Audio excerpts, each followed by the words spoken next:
ಓಂ ಶಾಂತಿ. ತಾರೀಕು 28/1/2024. ಅವ್ಯಕ್ತ ಬಾಬ್ದಾದ. ರಿವೈಸ್ ತಾರೀಕು 28/11/97. ಬೇಹದ್ದಿನ ಸೇವೆಯ ಸಾಧನ ಆತ್ಮಿಕ ವ್ಯಕ್ತಿತ್ವದ ಮೂಲಕ ದೃಷ್ಟಿಯಿಂದ ಪರಿವರ್ತನೆ ಮಾಡಿ. ಇಂದು ಬಾಬ್ದಾದರವರು ತಮ್ಮ ಅನೇಕ ಕಲ್ಪದ ಮಿಲನ ಮಾಡುವಂತಹ ಮುದ್ದು ಅಗಲಿ ಸಿಕ್ಕಿರುವ ಮಕ್ಕಳನ್ನು ಪುನಃ ಮಿಲನ ಮಾಡಲು ಬಂದಿದ್ದಾರೆ. ಅವ್ಯಕ್ತ ಮಿಲನವಂತೂ ಸದಾ ಮಾಡುತ್ತಿರುತ್ತೀರಾ, ಆದರೆ ಅವ್ಯಕ್ತದಿಂದ ವ್ಯಕ್ತ ರೂಪದಲ್ಲಿ ಮಿಲನ ಮಾಡಲು ಎಲ್ಲ ಮಕ್ಕಳು ಭಾರತ ಅಥವಾ ವಿದೇಶದಿಂದ ಪುನಃ ತಮ್ಮ ಮನೆಯನ್ನು ತಲುಪಿದ್ದಾರೆ. ಬಾಬ್ದಾದರವರು ನೋಡುತ್ತಿದ್ದಾರೆ, 4 ಕಡೆ ಮಕ್ಕಳು ತಮ್ಮ ತಮ್ಮ ಸ್ಥಾನದಲ್ಲಿಯೂ ಮಿಲನ ಮಾಡುತ್ತಿದ್ದಾರೆ. ಈ ಮಿಲನವು ಆತ್ಮೀಯವಾದ ಅಲೌಕಿಕವಾದ ಮಿಲನವಾಗಿದೆ. ಈ ಮಿಲನದಲ್ಲಿ ಬಾಬ್ದಾದರವರು ಮತ್ತು ಮಕ್ಕಳು ಸ್ನೇಹದ ಸಾಕಾರ ಸ್ವರೂಪವಾಗಿದ್ದಾರೆ. ಇಂದು ಬಾಬ್ದಾದರವರು ತಮ್ಮ ಮಕ್ಕಳ ಆತ್ಮಿಕ ವ್ಯಕ್ತಿತ್ವವನ್ನು ನೋಡುತ್ತಿದ್ದಾರೆ. ಪ್ರತಿಯೊಂದು ಮಗುವಿನ ಆತ್ಮಿಕ ವ್ಯಕ್ತಿತ್ವ ಎಷ್ಟೊಂದು ಶ್ರೇಷ್ಠವಾಗಿದೆ. ಇಂತಹ ಆತ್ಮೀಯ ವ್ಯಕ್ತಿತ್ವ ಇಡೀ ಕಲ್ಪದಲ್ಲಿ ಮತ್ಯಾರದೂ ಇಲ್ಲ. ಏಕೆಂದರೆ ನಿಮ್ಮೆಲ್ಲರ ವ್ಯಕ್ತಿತ್ವವನ್ನು ಮಾಡುವವರು ಶ್ರೇಷ್ಠಾತಿ ಶ್ರೇಷ್ಠ ತಂದೆಯಾಗಿದ್ದಾರೆ. ತಾವು ತಮ್ಮ ಆತ್ಮೀಯ ವ್ಯಕ್ತಿತ್ವವನ್ನು ತಿಳಿದುಕೊಂಡಿದ್ದೀರಲ್ಲವೇ? ಎಲ್ಲದಕ್ಕಿಂತ ದೊಡ್ಡ ವ್ಯಕ್ತಿತ್ವವು ಸ್ವಪ್ನ ಮತ್ತು ಸಂಕಲ್ಪದಲ್ಲಿಯೂ ಸಂಪೂರ್ಣ ಪವಿತ್ರತೆಯ ವ್ಯಕ್ತಿತ್ವ. ನಂಬರ್ ವಾರಿದೆ, ಆದರೂ ಸಹ ವಿಶ್ವದ ಸರ್ವ ಆತ್ಮರಿಗಿಂತಲೂ ಶ್ರೇಷ್ಠವಾಗಿದೆ. ಬಾಬ್ದಾದರವರು ಪ್ರತಿಯೊಬ್ಬರ ಮಸ್ತಕದಲ್ಲಿ ವ್ಯಕ್ತಿತ್ವದ ಹೊಳಪನ್ನು ನೋಡುತ್ತಿದ್ದಾರೆ. ಪವಿತ್ರತೆಯ ಜೊತೆ ಜೊತೆಯಲ್ಲಿ ಎಲ್ಲರ ಮುಖ ಮತ್ತು ನಡತೆಯಲ್ಲಿ ಆತ್ಮಿಕತೆಯ ವ್ಯಕ್ತಿತ್ವವೂ ಇದೆ. ವ್ಯಕ್ತಿತ್ವವು ಏನಾಗಿದೆ? ಯಾರು ಖಜಾನೆಗಳಿಂದ ಸಂಪನ್ನರಾಗಿರುತ್ತಾರೆ ಅವರದೂ ಸಹ ವ್ಯಕ್ತಿತ್ವವಿರುತ್ತದೆ. ಆದರೆ ಎಷ್ಟೇ ದೊಡ್ಡ ದೊಡ್ಡ ಸಂಪನ್ನ ಆತ್ಮರಿರಲಿ, ನಿಮ್ಮ ಮುಂದೆ ಆ ಸಂಪನ್ನ ಆತ್ಮರು ಸಹ ಏನೂ ಇಲ್ಲ. ಏಕೆಂದರೆ ಅವರು ಸಹ ಸುಖ ಶಾಂತಿಯ ಖಜಾನೆಯಿಂದ ಖಾಲಿ ಇದ್ದಾರೆ. ಅವರ ಬಳಿ ಏನು ಸಂಪತ್ತಿದೆ ಅದರ ಮುಂದೆ 100 ಶತಕೋಟಿಯವರು ಸಹ ತಂದೆಯಿಂದ ಸುಖ ಶಾಂತಿಯನ್ನು ಬೇಡುವವರಾಗಿದ್ದಾರೆ. ಮತ್ತು ನೀವು ಸದಾ ಅವಿನಾಶಿ ಖಜಾನೆಗಳಿಂದ ಸಂಪನ್ನರಾಗಿದ್ದೀರಿ. ಆ ಖಜಾನೆ ಇಂದು ಇದೆ, ನಾಳೆ ಇರುವುದಿಲ್ಲ. ಆದರೆ ನಿಮ್ಮ ಖಜಾನೆ ಯಾರೂ ಲೂಟಿ ಮಾಡಲು ಸಾಧ್ಯವಿಲ್ಲ. ಯಾವುದೇ ಆತ್ಮ ಖಜಾನೆಯನ್ನು ಅಲುಗಾಡಿಸಲು ಸಾಧ್ಯವಿಲ್ಲ. ಅಪರಿಮಿತವಾಗಿದೆ, ಅಖಂಡವಾಗಿದೆ. ಇಂತಹ ವ್ಯಕ್ತಿತ್ವವುಳ್ಳವರು ನೀವು ಮಕ್ಕಳಾಗಿದ್ದೀರಿ. ಎಲ್ಲಕ್ಕಿಂತ ಶ್ರೇಷ್ಠಾತಿ ಶ್ರೇಷ್ಠ ವ್ಯಕ್ತಿತ್ವವುಳ್ಳವರಾದರೂ ಸಹ ಆತ್ಮರ ಮೂಲಕ, ವಿನಾಶಿ ಧನದ ಮೂಲಕ, ವಿನಾಶಿ ಉದ್ಯೋಗದ ಮೂಲಕ ವ್ಯಕ್ತಿತ್ವವಾಗುತ್ತದೆ ಅಥವಾ ಹೇಳಲಾಗುತ್ತದೆ. ಆದರೆ ನಿಮ್ಮದು ಶ್ರೇಷ್ಠಾತಿ ಶ್ರೇಷ್ಠ ಪರಂ ಆತ್ಮ ಶ್ರೇಷ್ಠ ವ್ಯಕ್ತಿತ್ವವುಳ್ಳವರನ್ನಾಗಿ ಮಾಡಿದ್ದಾರೆ. ಹಾಗಾದರೆ ತಮ್ಮ ಶ್ರೇಷ್ಠ ವ್ಯಕ್ತಿತ್ವದ ಆತ್ಮೀಕ ನಶೆ ಇರುತ್ತದೆಯೇ? ಇರುತ್ತದೆ ಎಂದರೆ ಕೈ ಎತ್ತಿರಿ. ಬಾಬ್ದಾದರವರಿಗೆ ಇಷ್ಟು ಶ್ರೇಷ್ಠ ವ್ಯಕ್ತಿತ್ವದ ಮಕ್ಕಳನ್ನು ನೋಡಿ ಎಷ್ಟು ಖುಷಿಯಾಗುತ್ತದೆ. ನಿಮಗೂ ಆಗುತ್ತದೆಯೇ? ಬಾಬ್ದಾದರವರು ಮಕ್ಕಳ ಇಂತಹ ಶ್ರೇಷ್ಠತೆಯನ್ನು ನೋಡಿ ಯಾವ ಗೀತೆಯನ್ನು ಹಾಡುತ್ತಾರೆ ಗೊತ್ತಿದೆಯೇ? ನೀವು ಹಾಡುತ್ತೀರಿ, ತಂದೆಯೂ ಹಾಡುತ್ತಾರೆ. ತಂದೆಯ ಗೀತೆ ಕೇಳಿಸುತ್ತದೆಯೇ ಅಥವಾ ಟೇಪ್ನ ಗೀತೆ ಕೇಳಿಸುತ್ತದೆಯೇ? ಬಾಬ್ದಾದರವರ ಟೇಪ್ ಭಿನ್ನವಾಗಿರುತ್ತದೆಯೇ? ಆಟೋಮೆಟಿಕ್ ಆಗಿದೆ, ನಡೆಸುವ ಪರಿಶ್ರಮ ಬೇಕಾಗಿಲ್ಲ. ಮತ್ತು ಹೃದಯದ ಹಾಡು ಹೃದಯದವರೇ ಕೇಳಲು ಸಾಧ್ಯ. ಕೇವಲ ಕಿವಿ ಇರುವವರಲ್ಲ, ಹೃದಯದವರು. ಎಲ್ಲರೂ ಹೃದಯದವರಾಗಿದ್ದೀರಲ್ಲವೇ? ದಿಲ್ವಾಡ ಮಂದಿರದಲ್ಲಿ ನಿಮ್ಮ ಚಿತ್ರ ಇದೆ ಅಲ್ಲವೇ? ಎಲ್ಲರೂ ತಮ್ಮ ಚಿತ್ರವನ್ನು ನೋಡಿದ್ದೀರಾ? ಬಾಬ್ದಾದರವರು ಸದಾ ಮಕ್ಕಳ ಚಿತ್ರ ಮತ್ತು ಚರಿತ್ರೆಯನ್ನು ನೋಡುತ್ತಿರುತ್ತಾರೆ. ಇಂದು ವ್ಯಕ್ತಿತ್ವವನ್ನು ನೋಡುತ್ತಿದ್ದರು. ಸದಾ ಈ ವ್ಯಕ್ತಿತ್ವ ಸ್ಮೃತಿಯಲ್ಲಿ ಇಮರ್ಜ್ ಮಾಡಿಕೊಳ್ಳಿ. ಇದೆಯೇ? ಇಲ್ಲ, ಇದೆ, ಕಾಣಿಸಬೇಕು. ಅನುಭವದಲ್ಲಿ ಬನ್ನಿ. ಸದಾ ಇಂತಹ ವ್ಯಕ್ತಿತ್ವದಲ್ಲಿರುವವರ ಲಕ್ಷಣಗಳು ಏನಾಗಿರುತ್ತದೆ? ಯಾವ ಲಕ್ಷಣಗಳಿಂದ ತಿಳಿಯುತ್ತದೆ ಇವರು ತಮ್ಮ ವ್ಯಕ್ತಿತ್ವದಲ್ಲಿದ್ದಾರೆ? ಒಂದು ವೇಳೆ ಈ ಆತ್ಮಿಕ ವ್ಯಕ್ತಿತ್ವ ಇಮರ್ಜ್ ರೂಪದಲ್ಲಿರುತ್ತದೆ ಎಂದರೆ ಅವರ ನಯನಗಳು, ಅವರ ಮುಖ, ನಡತೆ, ಸಂಕಲ್ಪ ಮತ್ತು ಸಂಬಂಧ ಎಲ್ಲವೂ ಪ್ರಸನ್ನತೆಯದ್ದಾಗಿರುತ್ತದೆ. ಸದಾ ಪ್ರಸನ್ನ ಚಿತ್ತ, ಪ್ರಶ್ನಚಿತ್ತರಲ್ಲ, ಪ್ರಸನ್ನ ಚಿತ್ತರು. ಒಂದು ವೇಳೆ ಪ್ರಶ್ನಚಿತ್ತರಾಗಿದ್ದರೆ ನಡತೆಯೂ ಸಹ ವ್ಯಕ್ತಿತ್ವದಾಗಿರುವುದಿಲ್ಲ, ಮುಖದಲ್ಲಿಯೂ ಪ್ರಸನ್ನತೆಯ ಹೊಳಪಿರುವುದಿಲ್ಲ. ಏನೇ ಆಗಲಿ ವ್ಯಕ್ತಿತ್ವದವರ ಪ್ರಸನ್ನತೆ ಎಂದು ಮುಚ್ಚುವುದಕ್ಕೆ ಸಾಧ್ಯವಿಲ್ಲ, ಮರ್ಜ್ ಆಗುವುದಕ್ಕೆ ಸಾಧ್ಯವಿಲ್ಲ. ಪ್ರಸನ್ನ ಚಿತ್ತ ಆತ್ಮ ಯಾರು ಎಂತಹದ್ದೇ ಆತ್ಮ ಚಿಂತೆಯಲ್ಲಿರಲಿ, ಅಶಾಂತವಾಗಿರಲಿ, ಅವರನ್ನು ತಮ್ಮ ಪ್ರಸನ್ನತೆಯ ದೃಷ್ಟಿಯಿಂದ ಪ್ರಸನ್ನರನ್ನಾಗಿ ಮಾಡುವರು. ತಂದೆಯದು ಏನು ಗಾಯನವಿದೆ? ದೃಷ್ಟಿಯಿಂದ ಪರಿವರ್ತನೆ ಮಾಡುವರು. ಅದು ಕೇವಲ ತಂದೆಯದ್ದಲ್ಲ, ನಿಮ್ಮದೂ ಗಾಯನವಾಗಿದೆ. ಮತ್ತು ಈಗ ಸಮಯಕ್ಕನುಸಾರ ಎಷ್ಟು ಸಮಯ ಸಮೀಪ ಬರುತ್ತಿದೆ. ದೃಷ್ಟಿಯಿಂದ ಪರಿವರ್ತನೆ ಮಾಡುವ ಸೇವೆ ಆ ಸಮಯ ಬರುವುದು. 7 ದಿನದ ಕೋರ್ಸ್ ಇರುವುದಿಲ್ಲ. ಒಂದು ದೃಷ್ಟಿಯಿಂದ ಪ್ರಸನ್ನ ಚಿತ್ತರಾಗುವರು. ಹೃದಯದ ಆಸೆ ನಿಮ್ಮ ಮೂಲಕ ಪೂರ್ಣವಾಗುವುದು. ಎಲ್ಲರೂ ಏನು ತಿಳಿದುಕೊಳ್ಳುತ್ತೀರಿ? ಆದಿ ಸೇವೆಯ ರತ್ನವೇನೆಂದು ತಿಳಿದುಕೊಳ್ಳುತ್ತೀರಿ. ಇಂತಹ ಸೇವೆಯನ್ನು ಮಾಡಲು ಸಾಧ್ಯವಿಲ್ಲ.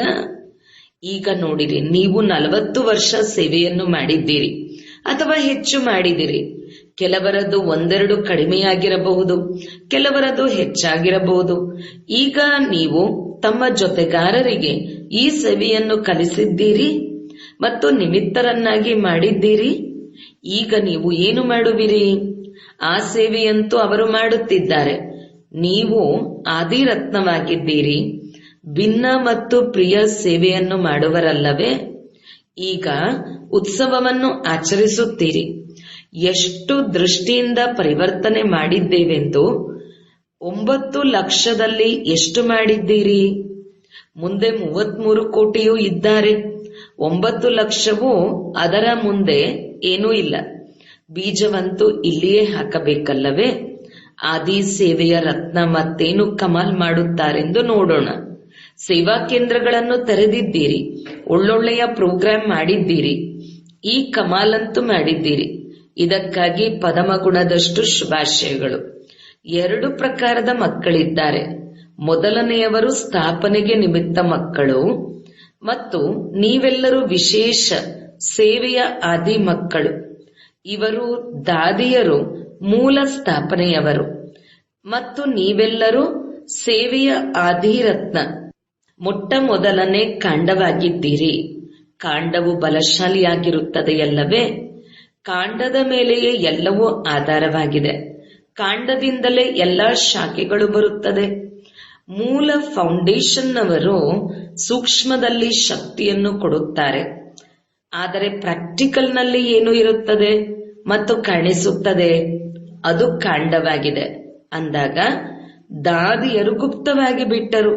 ಸಕಾಶನ್ನು ಕೊಡುವವರು ಮತ್ತು ಪ್ರಾಕ್ಟಿಕಲ್ನಲ್ಲಿ ಸ್ಟೇಜ್ ಮೇಲೆ ಬರುವವರು ನೀವು ನಿಮಿತ್ತರಾಗಿದ್ದೀರಿ. ಸನ್ಮಾನ ಸಮಾರಂಭದಲ್ಲಿ ಬಂದಿರುವ ಎಲ್ಲ ಹಿರಿಯ ಸಹೋದರಿಯರಿಂದ ಬಾಬ್ದಾದರವರು ಕೈ ಎತ್ತಿಸಿದರು. ಬಾಬ್ದಾದರವರು ಕಾರ್ಯವನ್ನು ಕೊಡುತ್ತಿದ್ದಾರೆ. ಸಮಾರಂಭವನ್ನಂತೂ ಚೆನ್ನಾಗಿ ಆಚರಿಸಿದ್ದೀರಲ್ಲವೇ? ಬಾಬ್ದಾದರವರು ಎಲ್ಲವನ್ನೂ ನೋಡಿದರು. ಶೃಂಗರಿಸಿರುವ ಮೂರ್ತಿಯನ್ನು ನೋಡಿದರು. ಆ ಸಮಯ ನಿಮಗೂ ಸಹ ಇದೇ ಆತ್ಮೀಯತೆಯ ಅನುಭವವಾಗುತ್ತಿತ್ತು. ನಾವು ಚೈತನ್ಯ ಮೂರ್ತಿಗಳಾಗಿದ್ದೇವೆ, ಇದೇ ಅನಿಸುತ್ತಿತ್ತು.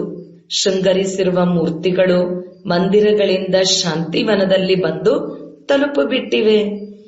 ಬಾಬ್ದಾದರವರು ಈಗ ತೀವ್ರವಾದ ಸೇವೆಯನ್ನು ಆರಂಭ ಮಾಡಿರಿ ಎಂದು ಮಕ್ಕಳಿಂದ ಬಯಸುತ್ತಾರೆ. ಏನೆಲ್ಲ ಆಯಿತು ಅದು ಬಹಳ ಒಳ್ಳೆಯದು. ಈಗ ಸಮಯಕ್ಕನುಸಾರ ಅನ್ಯರಿಗೆ ಹೆಚ್ಚು ವಾಣಿಯ ಅವಕಾಶವನ್ನು ಕೊಡಿರಿ. ಈಗ ಅನ್ಯರನ್ನು ಮೈಕ್ ಮಾಡಿರಿ. ನೀವು ಮೈಟ್ ಶಕ್ತಿಯಾಗಿ ಸಕಾಶವನ್ನು ಕೊಡಿರಿ. ನಿಮ್ಮ ಸಕಾಶ್ ಮತ್ತು ಅವರ ವಾಣಿ ಇವು ಡಬಲ್ ಕಾರ್ಯವನ್ನು ಮಾಡುವುದು. ಆಗಲೇ 9 ಲಕ್ಷ ಸಹಜವಾಗಿ ಆಗಿಬಿಡುವರು. ಈಗ ನೀವೆಲ್ಲರೂ ಬಲೆ ಕಾರ್ಯಕ್ರಮದಲ್ಲಿ ಕುಳಿತಿದ್ದೀರಿ ಅಥವಾ ಇನ್ನು ಮಹಾರಥಿಗಳಿದ್ದೀರೆ. ಮಹಾರಥಿಗಳದ್ದು ಈಗ ಸೇವೆಯಾಗಿದೆ. ಸರ್ವರಿಗೆ ಸಕಾಶನ್ನು ಕೊಡುವುದು, ಬೇಹದ್ದಿನ ಸೇವೆಯ ಮೈದಾನದಲ್ಲಿ ಬರುವುದು.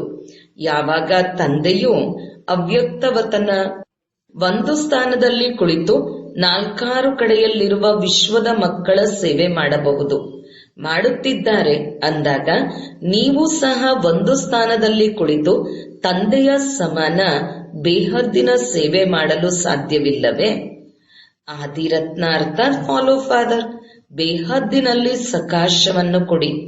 ಕೆಲ ಮಕ್ಕಳು ತಮ್ಮೊಂದಿಗೆ ಕೇಳಿಕೊಳ್ಳುತ್ತಾರೆ ಮತ್ತು ಪರಸ್ಪರವೂ ಕೇಳುತ್ತಾರೆ, ಬೇಹದ್ದಿನ ವೈರಾಗ್ಯ ಹೇಗೆ ಬರುವುದು? ಕಾಣಿಸುವುದಿಲ್ಲ. ಆದರೆ ಬೇಹದ್ದಿನ ಸೇವೆಯಲ್ಲಿ ತಮ್ಮನ್ನು ಬ್ಯುಸಿ ಇಟ್ಟುಕೊಳ್ಳಿ. ಬೇಹದ್ದಿನ ವೈರಾಗ್ಯ ಸ್ವತಃ ಬರುವುದು. ಏಕೆಂದರೆ ಇದು ಸಕಾಶ್ ಕೊಡುವಂತಹ ಸೇವೆಯನ್ನು ನಿರಂತರ ಮಾಡಬಹುದು. ಇದರಲ್ಲಿ ಆರೋಗ್ಯದ ಮಾತು, ಸಮಯದ ಮಾತು ಇದು ಸಹಜವಾಗಿ ಬಿಡುತ್ತದೆ. ದಿನ ರಾತ್ರಿ ಬೇಹದ್ದಿನ ಸೇವೆಯಲ್ಲಿ ತೊಡಗಬಹುದು. ಹೇಗೆ ಬ್ರಹ್ಮ ತಂದೆಯನ್ನು ನೋಡಿದ್ದೀರಿ, ರಾತ್ರಿಯಲ್ಲೂ ಸಹ ಹೇಗೆ ಕಣ್ಣು ತೆರೆದರು ಮತ್ತು ಬೇಹದ್ದಿನ ಸಕಾಶ್ ಕೊಡುವ ಸೇವೆಯು ನಡೆಯುತ್ತಿತ್ತು. ಈ ಬೇಹದ್ದಿನ ಸೇವೆಯು ಇಷ್ಟು ಬ್ಯುಸಿ ಮಾಡಿಬಿಡುತ್ತದೆ. ಯಾವುದರಿಂದ ಬೇಹದ್ದಿನ ವೈರಾಗ್ಯ ಸ್ವತಃವಾಗಿ ಹೃದಯದಿಂದ ಬರುವುದು, ಪ್ರೋಗ್ರಾಂನಿಂದ ಅಲ್ಲ. ಇದನ್ನು ಮಾಡುವೆವು, ಇದನ್ನು ಮಾಡುವೆವು, ಇದನ್ನು ಪ್ಲಾನ್ ಅಂತೂ ಮಾಡುತ್ತೀರಿ, ಆದರೆ ಬೇಹದ್ದಿನ ಸೇವೆಯಲ್ಲಿ ಬ್ಯುಸಿಯಾಗಿರಬೇಕು. ಇದು ಎಲ್ಲದಕ್ಕಿಂತ ಸಹಜ ಸಾಧನವಾಗಿದೆ.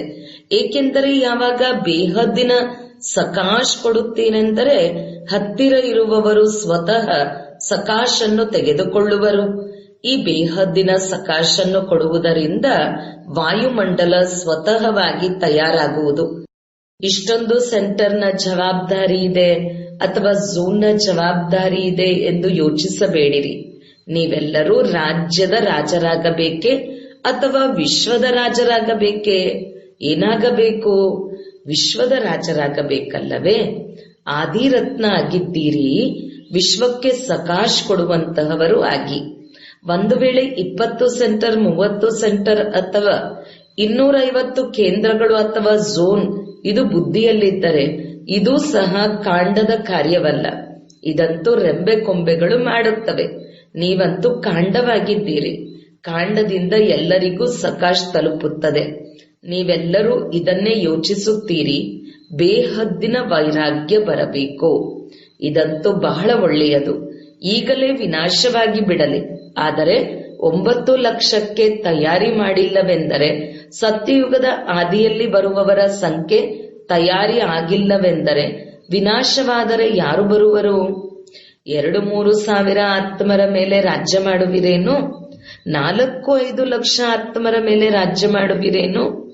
ಇದಕ್ಕಾಗಿ ಈಗ ಬೇಹದ್ದಿನ ಸೇವೆಯ ಪಾತ್ರ ಆರಂಭ ಮಾಡಿರಿ. ಪಾಂಡವರು ಏನೋ ತಿಳಿದುಕೊಳ್ಳುತ್ತೀರಿ, ಬೇಹದ್ದಿನ ಸೇವೆಯನ್ನು ಮಾಡುವಿರಲ್ಲವೇ? ಪಾಂಡವರು ತಯಾರಾಗಿದ್ದೀರಾ? ಈಗ ಈ ಸೀಮಿತವಾದ ಮಾತುಗಳು ಬೇಹದ್ದಿನಲ್ಲಿ ಹೋಗುವುದರಿಂದ ತಾನಾಗಿಯೇ ಬಿಟ್ಟು ಹೋಗುತ್ತದೆ. ಬಿಡಿಸಿಕೊಳ್ಳುವುದರಿಂದ ಬಿಡುವುದಿಲ್ಲ. ಬೇಹದ್ದಿನ ಸಕಾಶದಿಂದ ಪರಿವರ್ತನೆಯಾಗುವುದು ತೀವ್ರ ಸೇವೆಯ ಪರಿಣಾಮವಾಗಿದೆ. ಬಾಬ್ದಾದರವರು ತಿಳಿದುಕೊಂಡಿದ್ದಾರೆ, ಸೂಕ್ಷ್ಮ ಪರಿಸ್ಥಿತಿಗಳಲ್ಲಿ, ನಾಜೂಕ್ ಪರಿಸ್ಥಿತಿಗಳಲ್ಲಿ ನಿಮಿತ್ತರಾಗಿರುವ ಆತ್ಮರ ಸೇವೆಯ ಪ್ರತ್ಯಕ್ಷ ಪ್ರಮಾಣ ಕೊಟ್ಟಿದ್ದಾರೆ. ಆದರೆ ನಿಮ್ಮೆಲ್ಲರ ಫೌಂಡೇಶನ್ ಅಥವಾ ಸೆಕೆಂಡ್ನ ಪರಿವರ್ತನೆಯ ಮೂಲ ಅನುಭವ ಇದೇ ಆಗಿದೆ. ಬ್ರಹ್ಮ ತಂದೆಯನ್ನು ನೋಡಿದಿರಿ ಮತ್ತು ಬ್ರಾಹ್ಮಣರಾದಿರಿ. ಸೇವೆಯ ವರದಾನ ಸಿಕ್ಕಿತು ಮತ್ತು ಸೇವೆಯಲ್ಲಿ ತೊಡಗಿಬಿಟ್ಟಿರಿ. ಬಾಬ್ದಾದರವರು ಎಲ್ಲರ ಅನುಭವವನ್ನು ಕೇಳಿದರು, ಒಳ್ಳೆಯ ಅನುಭವ ಕೇಳಿದರು. ಹೇಗೆ ನಿಮ್ಮ ಅನುಭವವಿದೆ? ಬ್ರಹ್ಮ ತಂದೆಯನ್ನು ನೋಡಿದರು ಮತ್ತು ಯೋಚಿಸುವ ಅವಶ್ಯಕತೆ ಇಲ್ಲ. ಸಹನೆ ಮಾಡುತ್ತಿದ್ದರೂ ಸಹನೆ ಮಾಡುತ್ತಿರುವ ಅನುಭವವಾಗಲಿಲ್ಲ. ದೊಡ್ಡ ಮಾತೇನನಿಸಲಿಲ್ಲ. ಈ ರೀತಿ ಈಗ ಪ್ರತಿ ಶ್ರೇಷ್ಠ ಬ್ರಾಹ್ಮಣ ಆತ್ಮರನ್ನು ನೋಡಿ ಮತ್ತು ಬ್ರಾಹ್ಮಣರಲ್ಲಿ ಬ್ರಹ್ಮ ತಂದೆಯನ್ನು ನೋಡಿ. ಇದು ಸೇವೆಯ ತೀವ್ರ ಸಾಧನವಾಗಿದೆ. ಬ್ರಹ್ಮ ತಂದೆಯು ನಿಮಗೆ ಕೋರ್ಸ್ ಮಾಡಿಸಿದರೇನು? ಕೋರ್ಸ್ ಅಂತೂ ನಂತರ ಮಾಡಿದ್ದೀರಿ, ಆದರೆ ನೋಡಿದರು ಮತ್ತು ಆಗಿಬಿಟ್ಟಿತು. ಹೇಗೆ ಬ್ರಹ್ಮ ತಂದೆಯಲ್ಲಿ ತಂದೆಯು ಸಮಾವೇಶವಾಗಿದ್ದರು, ಅದಕ್ಕಾಗಿ ಪರಿಶ್ರಮವೆನಿಸಲಿಲ್ಲ. ಹಾಗೆಯೇ ನೀವೆಲ್ಲರೂ ಬಾಬ್ದಾದರವರನ್ನು ತಮ್ಮಲ್ಲಿ ಅಳವಡಿಸಿಕೊಳ್ಳುತ್ತಾ ದೃಷ್ಟಿಯಿಂದ ಪರಿವರ್ತನೆ ಮಾಡಿರಿ. ನಿಮ್ಮೆಲ್ಲರ ಏನು ಅನುಭವವಿದೆ? ಅನುಭವಿಯಾಗಿದ್ದೀರಿ, ನೋಡಿದರು ಮತ್ತು ಪ್ರಭಾವಿತರಾದರು. ಹೇಗೆ ಈಗ ಯೋಚಿಸುತ್ತೀರಿ? ತರಬೇತಿಯನ್ನು ತೆಗೆದುಕೊಳ್ಳುತ್ತೀರಿ, ನಂತರ ಟ್ರಯಲ್ನಲ್ಲಿ ಬರುತ್ತೀರಿ, ನಂತರ ಕೆಲವರು ಹೋಗಿಬಿಡುತ್ತಾರೆ, ಕೆಲವರು ಇರುತ್ತಾರೆ. ಇಷ್ಟೊಂದು ಪರಿಶ್ರಮವನ್ನು ನೀವು ತೆಗೆದುಕೊಂಡಿದ್ದೀರಾ? ತರಬೇತಿಯನ್ನು ತೆಗೆದುಕೊಂಡಿದ್ದೀರಾ? ಟ್ರಯಲ್ನಲ್ಲಿ ಇದ್ದೀರೇನು? ಕೇವಲ ಬಂದಿರಿ ಮತ್ತು ಮುಳುಗಿ ಹೋದಿರಿ. ಇಂಥ ಸೇವೆಯನ್ನು ಯಾವಾಗ ಒಬ್ಬ ಬ್ರಹ್ಮ ತಂದೆಯು ಮಾಡಿದರು ಅಂದಾಗ ನೀವು ಇಷ್ಟೊಂದು ಬ್ರಾಹ್ಮಣ ಆತ್ಮರು ಮಾಡಲು ಸಾಧ್ಯವಿಲ್ಲವೇ? ತಮ್ಮ ವ್ಯಕ್ತಿತ್ವವನ್ನು ತಮ್ಮದಾಗಿಸಿಕೊಳ್ಳಿ. ಬ್ರಹ್ಮ ತಂದೆಯ ವ್ಯಕ್ತಿತ್ವವು ಇತ್ತು ಅಲ್ಲವೇ? ಭಲೆ ಮುಖದ ಹೊರಗಡೆಯ ಅಥವಾ ಒಳಗಡೆ ವ್ಯಕ್ತಿತ್ವವಿರಬಹುದು, ಆದರೆ ವ್ಯಕ್ತಿತ್ವವಿತ್ತು, ಆಗಲೇ ಆಕರ್ಷಿತರಾದಿರಲ್ಲವೇ? ಅಂದಾಗ ಫಾಲೋ ಫಾದರ್ ಮಾಡಿರಿ. ಯಾವಾಗ ತಂದೆಯು ನಿಮ್ಮನ್ನು ಆದಿಯಲ್ಲಿ ನಿಮಿತ್ತ ಮಾಡಿದ್ದಾರೆ, ಯಾರು ಆದಿಯಲ್ಲಿದ್ದೀರಿ, ಸೇವೆಗೆ ನಿಮಿತ್ತರು ಅಥವಾ ಸ್ಥಾಪನೆಯ ಫೌಂಡೇಶನ್, ಅವರು ಅಂತ್ಯದವರೆಗೂ ಸೇವೆಯಲ್ಲಿ ಇರಲೇಬೇಕು. ಆರೋಗ್ಯದ ಕಾರಣ ಶರೀರದಿಂದ ಸುತ್ತುವುದಕ್ಕೆ ಆಗುವುದಿಲ್ಲ, ಆದರೆ ಮನಸ್ಸಿನಿಂದ ಸುತ್ತಬಹುದಲ್ಲವೇ? ಅದರಲ್ಲಿ ಖರ್ಚು ಸಹ ಇಲ್ಲ, ವೀಸಾ ತೆಗೆದುಕೊಳ್ಳುವ ಅವಶ್ಯಕತೆಯೂ ಇಲ್ಲ, ಓಡಾಟದ ಅವಶ್ಯಕತೆಯೂ ಇಲ್ಲ. ಮಲಗಿಕೊಂಡೇ ಸುತ್ತಬಹುದು. ಏನು ತಿಳಿದುಕೊಳ್ಳುತ್ತೀರಿ? ಈಗ ಇಂತಹ ಯಾವುದಾದರೂ ಪ್ಲಾನ್ ಮಾಡಿರಿ, ಹೊಸ ಪಾಠವನ್ನು ಆರಂಭಿಸಿ. ಈಗ ಒಂದು ಕಾರ್ಯಕ್ರಮ ಆಚರಿಸಿದ್ದೀರಲ್ಲವೇ? ಏನು ಸೇವೆಯನ್ನು ಮಾಡಿದಿರಿ? ಅದರ ಪ್ರತ್ಯಕ್ಷ ಫಲವು ಸಿಕ್ಕಿಬಿಟ್ಟಿತು. ಈಗ ಹೊಸ ಸೇವೆಯನ್ನು ಮಾಡಿರಿ. ಒಳ್ಳೆಯದು. ಬಾಬ್ದಾದರವರು ಕೇವಲ ಮುಂದಿರುವವರಿಗೆ ಹೇಳುತ್ತಿಲ್ಲ, ಎಲ್ಲ ಮಕ್ಕಳಿಗೂ ಹೇಳುತ್ತಿದ್ದಾರೆ. ವಿದೇಶದಲ್ಲಿಯೂ ಯಾರೆಲ್ಲ ಕೇಳುತ್ತಿದ್ದೀರಿ ಅವರಿಗೂ ಹೇಳುತ್ತಿದ್ದಾರೆ. ಎಲ್ಲಿಯೇ ಕೇಳುತ್ತಿದ್ದೀರಿ, ಬಲೆ ಶಾಂತಿವನದಲ್ಲಿ ಕೇಳುತ್ತಿದ್ದೀರಿ, ಬಲೆ ಮೇಲೆ ಪಾಂಡವ ಭವನದಲ್ಲಿ, ಬಲೆ ವಿದೇಶದಲ್ಲಿ, ಎಲ್ಲಿಯೇ ಇರಿ, ಅಲ್ಲಿ ಬಾಬ್ದಾದರವರು ಎಲ್ಲರಿಗೆ ಹೇಳುತ್ತಿದ್ದಾರೆ. ಈಗ ಬೇಹದ್ದಿನ ಸೇವಾದಾರಿಯಾಗಿ ಸಮಯವನ್ನು ಬೇಹದ್ದಿನ ಸೇವೆಯಲ್ಲಿ ತೊಡಗಿಸಿರಿ. ಬೇಹದ್ದಿನ ಸೇವೆಯಲ್ಲಿ ಸಮಯವನ್ನು ತೊಡಗಿಸುವುದರಿಂದ ಸಮಸ್ಯೆಗಳು ಸಹಜವಾಗಿ ಓಡಿ ಹೋಗುವವು. ಏಕೆಂದರೆ ಬಲೆ ಅಜ್ಞಾನಿ ಆತ್ಮರು ಇರಲಿ, ಬಲೆ ಬ್ರಾಹ್ಮಣ ಆತ್ಮರಿರಲಿ, ಆದರೆ ಒಂದು ವೇಳೆ ಸಮಸ್ಯೆಯಲ್ಲಿ ಸಮಯ ಹಿಡಿಸುವುದೆಂದರೆ ಅಥವಾ ಬೇರೆಯವರ ಸಮಯವನ್ನು ತೆಗೆದುಕೊಳ್ಳುತ್ತಿದ್ದೀರೆಂದರೆ ಅವರು ಬಲಹೀನ ಆತ್ಮರು. ತಮ್ಮ ಶಕ್ತಿ ಇಲ್ಲವೆಂದು ಸಿದ್ಧವಾಗುತ್ತದೆ. ಯಾರಿಗೆ ಶಕ್ತಿ ಇಲ್ಲ, ಕಾಲು ಅಲುಗಾಡುತ್ತದೆ ಮತ್ತು ನೀವು ಅವರಿಗೆ ಓಡುವುದಕ್ಕೆ ಹೇಳಿದರೆ ಓಡುವರೆ ಅಥವಾ ಬೀಳುವರೆ? ಸಮಸ್ಯೆಗೆ ವಶ ಆತ್ಮರು ಬ್ರಾಹ್ಮಣರು ಇದ್ದಾರೆ, ಆದರೆ ಬಲಹೀನವಾಗಿದ್ದಾರೆ, ಶಕ್ತಿ ಇಲ್ಲ. ಅವರು ಎಲ್ಲಿಂದ ಶಕ್ತಿಯನ್ನು ಪಡೆಯುವರು? ತಂದೆಯಿಂದ ಡೈರೆಕ್ಟ್ ಶಕ್ತಿಯನ್ನು ಪಡೆದುಕೊಳ್ಳಲು ಸಾಧ್ಯವಿಲ್ಲ, ಏಕೆಂದರೆ ಬಲಹೀನ ಆತ್ಮರಾಗಿದ್ದಾರೆ. ಏನು ಮಾಡುವರು? ಬಲಹೀನ ಆತ್ಮರಿಗೆ ಬೇರೆಯವರ ರಕ್ತವನ್ನು ಕೊಟ್ಟು ಶಕ್ತಿಯನ್ನು ತುಂಬುತ್ತಾರೆ. ಯಾವುದಾದರೂ ಶಕ್ತಿಶಾಲಿಯ ಇಂಜೆಕ್ಷನ್ ಕೊಟ್ಟು ಶಕ್ತಿಯನ್ನು ತುಂಬುತ್ತಾರೆ. ಅಂದಾಗ ನಿಮ್ಮೆಲ್ಲರಲ್ಲಿ ಶಕ್ತಿ ಇದೆ, ಅದಕ್ಕೆ ಶಕ್ತಿಯ ಸಹಯೋಗ ಕೊಡಿ, ಗುಣದ ಸಹಯೋಗ ಕೊಡಿ. ಅವರಲ್ಲಿ ಇಲ್ಲ, ನೀವು ಕೊಡಿ. ಮೊದಲು ಹೇಳಿದ್ದರಲ್ಲವೇ, ದಾತ ಆಗಿ. ಅವರು ಅಸಮರ್ಥರಾಗಿದ್ದಾರೆ, ಅವರಿಗೆ ಸಮರ್ಥತೆಯನ್ನು ಕೊಡಿ. ಗುಣ ಮತ್ತು ಶಕ್ತಿಯ ಸಹಯೋಗವನ್ನು ಕೊಡುವುದರಿಂದ ನಿಮಗೆ ಆಶೀರ್ವಾದ ಸಿಗುವುದು. ಮತ್ತು ಆಶೀರ್ವಾದ ಲಿಫ್ಟ್ಗಿಂತಲೂ ತೀವ್ರ ರಾಕೆಟ್ ಆಗಿದೆ. ನಿಮಗೆ ಪುರುಷಾರ್ಥಕ್ಕೆ ಸಮಯವು ಕೊಡಬೇಕಾಗಿಲ್ಲ. ಆಶೀರ್ವಾದದ ರಾಕೆಟ್ನಿಂದ ಹಾರುತ್ತಿರುವಿರಿ. ಪುರುಷಾರ್ಥದ ಪರಿಶ್ರಮದ ಬದಲಾಗಿ ಸಂಗಮದ ಪ್ರಾರಬ್ಧದ ಅನುಭವ ಮಾಡುವಿರಿ. ಆಶೀರ್ವಾದವನ್ನು ಪಡೆದುಕೊಳ್ಳುವುದು, ಅದನ್ನು ಕಲಿಯಿರಿ ಮತ್ತು ಕಲಿಸಿರಿ. ತಮ್ಮ ಸ್ವಾಭಾವಿಕ ಅಟೆನ್ಷನ್ ಮತ್ತು ಆಶೀರ್ವಾದ ಗಮನದಲ್ಲಿ ಎಂದರೆ ಅಟೆನ್ಷನ್ ನಲ್ಲಿ ಚಿಂತೆ ಅಥವಾ ಟೆನ್ಷನ್ ಮಿಕ್ಸ್ ಆಗಬಾರದು. ಸ್ವಾಭಾವಿಕವಾಗಿರಲಿ. ಜ್ಞಾನದ ದರ್ಪಣ ಸದಾ ಮುಂದೆಯೇ ಇದೆ. ಅದರಲ್ಲಿ ಸ್ವತಃ ಸಹಜವಾಗಿ ತಮ್ಮ ಚಿತ್ರ ಕಾಣಿಸುತ್ತಲೇ ಇರುತ್ತದೆ. ಅದಕ್ಕಾಗಿಯೇ ವ್ಯಕ್ತಿತ್ವದ ಲಕ್ಷಣ ಪ್ರಸನ್ನ ಚಿತ್ತವಾಗಿದೆ ಎಂದು ಹೇಳಲಾಗುತ್ತದೆ. ಇದು ಏಕೆ, ಏನು, ಹೇಗೆ, ಇದು ಕೇಯ ಭಾಷೆ ಸಮಾಪ್ತಿಯಾಗುತ್ತದೆ. ಆಶೀರ್ವಾದವನ್ನು ಪಡೆದುಕೊಳ್ಳುವುದು ಮತ್ತು ಕೊಡುವುದನ್ನು ಕಲಿಯಿರಿ. ಪ್ರಸನ್ನರಾಗಿರುವುದು ಮತ್ತು ಪ್ರಸನ್ನರನ್ನಾಗಿ ಮಾಡುವುದು, ಇದಾಗಿದೆ ಆಶೀರ್ವಾದ ಕೊಡುವುದು ಮತ್ತು ಆಶೀರ್ವಾದ ಪಡೆದುಕೊಳ್ಳುವುದು. ಹೇಗೆ ಇರಲಿ, ನಿಮ್ಮ ಹೃದಯದಿಂದ ಪ್ರತಿಯೊಂದು ಆತ್ಮನ ಪ್ರತಿಯಾಗಿ ಸಮಯ ಪ್ರತಿ ಆಶೀರ್ವಾದಗಳು ಬರುತ್ತಿರಲಿ. ಇವರದು ಕಲ್ಯಾಣವಾಗಲಿ, ಇವರ ಬುದ್ಧಿಯು ಶಾಂತವಾಗಲಿ, ಇವರು ಹೀಗೆ ಇವರು ಹಾಗೆ, ಈ ರೀತಿಯಲ್ಲ. ಎಲ್ಲವೂ ಒಳ್ಳೆಯದು. ಇದು ಆಗಬಹುದೇ? ಆಶೀರ್ವಾದ ಕೊಡುವುದು ಬರುತ್ತದೆಯೇ? ತೆಗೆದುಕೊಳ್ಳುವುದಂತೂ ಬರುತ್ತದೆ. ಕೊಡುವುದು ಬರುತ್ತದೆಯೇ?